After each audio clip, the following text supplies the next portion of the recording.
If you come here on Friday nights and Sunday nights, there isn't a seat available in our grandstands here.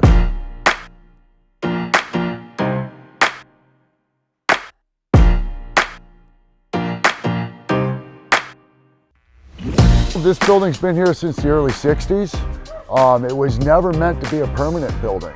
But as the government here realized that the community wanted a rink so much, then they put the walls in, they put in a better roofing system, and then they got in the refrigeration, and it's turned into what it is now. It's a classic, old, funky ice rink. It used to be called the Brown Ice Palace way back when. Like I say, it's got a special place in everybody's heart, I think, at least the people that use it, you know. It's almost like somebody's favorite bar. People love this building. They love that it's not perfect. They love that it's old. They love that it's a little grimy and maybe a little smelly, but it just feels like home for a lot of people. So it starts with turning down the temperature of the concrete. It takes 3 to 4 days. Once it's ready to put water down, we lay a very thin layer of water down. Spray white paint on, lay a couple more water layers, paint it with hockey lines, paint it with curling lines, and then water, water, water until we reach 1.5 inches of ice.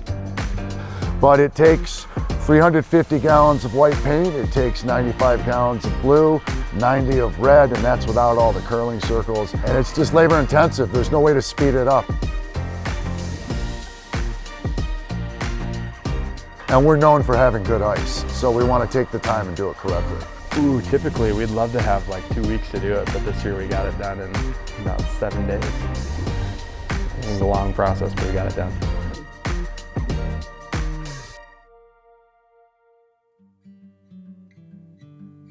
Just knowing that I get to participate in the programs that I put on for the public, or we put on for the public, and that makes it, I think, a lot more worthwhile to spend all the time making sure that this place looks good and it's clean and the ice is ready for everyone. So. Our number one thing is we want all kids, all adults, whether you've skated before or you've never skated, come on in, we'll teach you how to skate.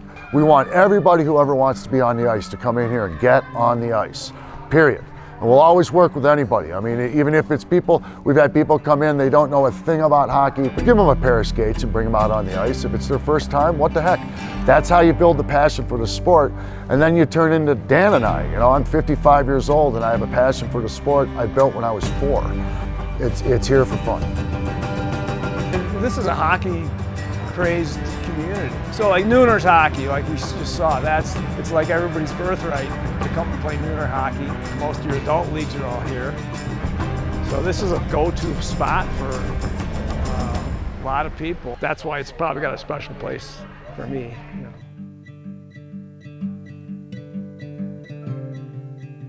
This place is incredibly important to the skating community.